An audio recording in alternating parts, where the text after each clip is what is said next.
Superhit film दंगल में एक जवान लड़की एक दिग्गज पहलवान से टक्कर लेकर उसको पछाड़ देती है। मानो उससे प्रेरणा लेकर विनेश फोगट, जो असल जिंदगी में उसी लड़की की चचेरी बहन है और 2022 कॉमनवेल्थ गेम्स गोल्ड मेडलिस्ट भी, एक दूसरे दिग्गज पहलवान से भिड़ रही है। बृजभूषण शरण सिंह से भारतीय कुश्ती फेडरेशन के प्रेसिडेंट, जो 6 बार सांसद भी है, उसे धोबी पछाड़ देकर यौन और मानसिक उत्पीड़न, भ्रष्टाचार और तानाशाही के आरोपों पर दिल्ली के जंतर मंतर पर जनवरी 2023 में 3 दिनों तक धरना करके, जहां भारतीय कुश्ती के जाने माने खिलाड़ी साक्षी मलिक और बजरंग पुनिया भी शामिल हुए।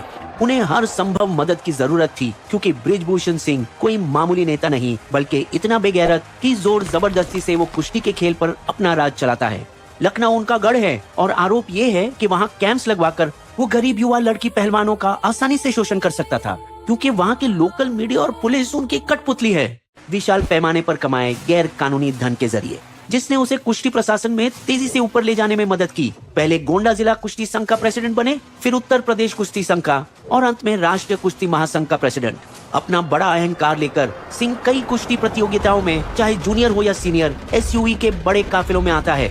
अपने 20 से 30 भक्तों की भीड़ के साथ एक ग्रैंड एंट्री मारने के बाद असली तमाशा बनता जब अधिकारी उसके पैर छूने के लिए झुकते हैं और उसकी जय जयकार हवा में गूंजती है। नेताजी जिंदाबाद। यहाँ तक कि पहलवान भी उसके पैर छूकर आशीर्वाद देते, फिर ही मैट पर लड़ने जाते। इतना वट कि अगस्त 2022 में उन्होंने विश्व कुश्ती चैंपियनशिप का ट्रायल भी रोका, ताकि अयोध्या के कुछ संत पहले दोनों प्रतियोगी पहलवानों को आशीर्वाद दे सके। वैसे बिग बॉस भूषण प्रतियोगिता दौरान असला कर बैठते नहीं, बल्कि माइक छीनकर सब पर रौब जमाते। पहलवानों को सलाह देकर मजाक चिल्लाता, लंगोट निकला। रेफरी अगर कोई भी गलती करे तो उसे फटकार देता, हट साला निकम्मा। और जजों पर नियमों की किताब फेंक कर खुद फैसला देता। चुप बे, मैं बताऊंगा कौन जीता। फिर छाती पीटकर, ऐसे टफ लोगों को कंट्रोल करने के लिए एक और ताकतवर आदमी की जरूरत है। क्या मुझसे ज्यादा शक्तिमान कोई है भी? जिस डायलॉग पर उसके चमचे तालियां मारते।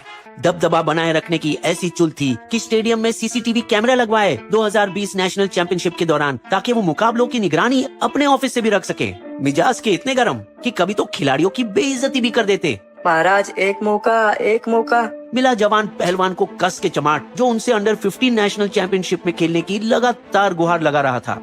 साक्षी मलिक जैसे इंटरनेशनल खिलाड़ी को भी नहीं छोड़ा और 2016 की उनकी ओलंपिक जीत की वाहवा हड़पने की कोशिश की। सर की मेहनत से ही उनको ये मेडल मिला। एक अच्छी बात हुई जरूर, जब उनके कार्यकाल के आखिरी महीनों में यूपी सरकार पहलवानों की मदद करने के लिए 170 करोड़ रुपए 2032 ओलंपिक तक डालने का फैसला लिया। अभिमान जैसा अहंकार उनका इसलिए क्योंकि असलियत में वो पूर्व उत्तर प्रदेश का बाहुबली टाइप डॉन है। हालांकि उनकी शुरुआत 1970 के दशक में हुई यूपी के गोंडा के दंगलों में कुश्ती लड़ते हुए, लेकिन उनका नाम फैला कुश्ती जीतने के लिए नहीं, बल्कि मोटरसाइकिल चोरियों के लिए, अपने दोस्त पंडित ठाकुर के साथ और गैर कानूनी शराब के अड्डे चलाने के लिए। जब उसने पहली बार पॉलिटिक्स में घुसने की कोशिश की, गन्ना कॉर्पोरेशन चुनावों के जरिए उनका मुकाबला लोकल रॉयल्टी गोंडा के तब के कांग्रेस सांसद राजा आनंद सिंह से हुई, जिसके पालतू पिल्ले वहाँ के जिला पुलिस अफसर भूषण पर दबाव डाला। समझा कर बच्चे, चुनाव से नाम हटा ले। तू कौन होता बे, मुझे बताने वाला? बताऊं तुझे मादर। फिर सिंह ने एकदम अपनी पिस्तौल निकालकर उस पर तान दी। पिछवाड़े में दम है तो फिर से बोल। आज भी उसका दावा है कि उन विपरीत परिस्थितियों में भी अपनी पूरी इज्जत के साथ बाइक पर पुलिस थाने से वो निकले थे। नाकाम कोशिश के बाद राजा ने उसको मरवाने के लिए गुंडे भेजे, लेकिन दबंग पहलवान ने उन्हें भी मार मार कर कचुम्बर बना दिया और जवाब में राजा को कुचल कर उसका जूस निकाला। 1987 गन्ना कॉर्पोरेशन डायरेक्टर के चुनावों में उसकी पहली और छोटी लेकिन महत्वपूर्ण राजनीतिक जीत। हमेशा सत्ता का भूखा, वो 1988 में भाजपा में घुसकर पार्टी के लीडर लाल कृष्ण आडवाणी के करीब आए, उनकी रथ यात्रा चलाकर।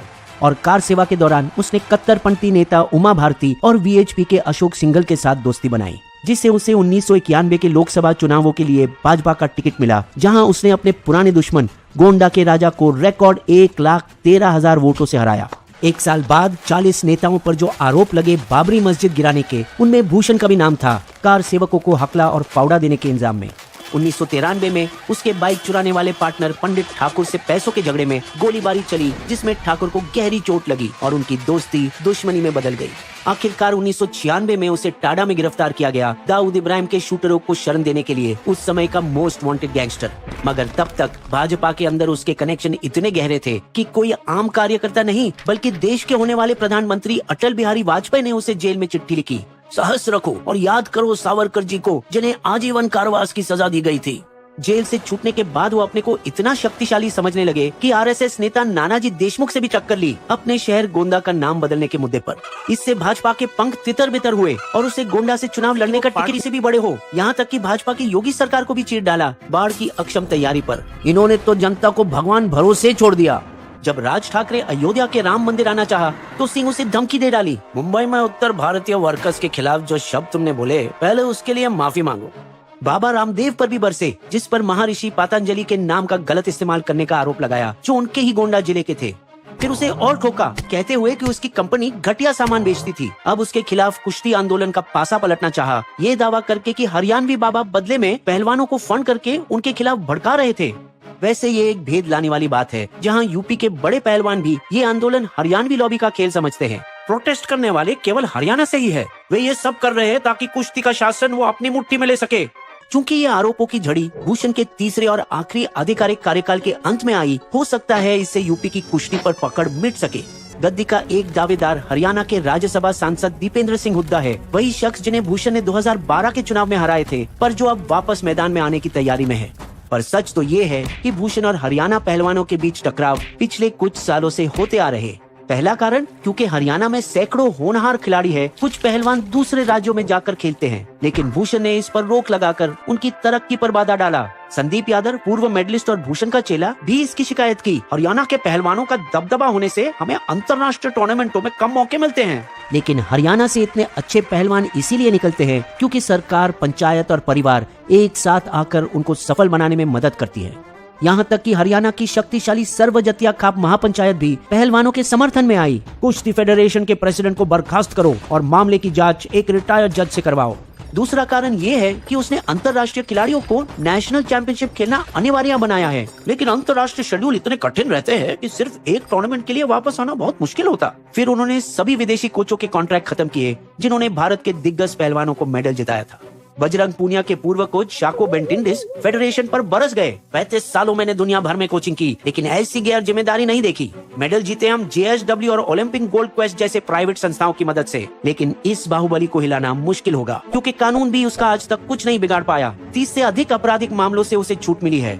तब भी कुछ नहीं हुआ जब खुद उन्होंने YouTube चैनल इंटरव्यू में हत्या करने की बात मानी। 2022 यूपी विधानसभा चुनाव प्रचार के दौरान एक बार जब किसी ने मेरे साथी रविंद्र को गोली मारी, मैं वहाँ था। मैंने उसकी पीठ पर बंदूक रखा और उसे उड़ा दिया।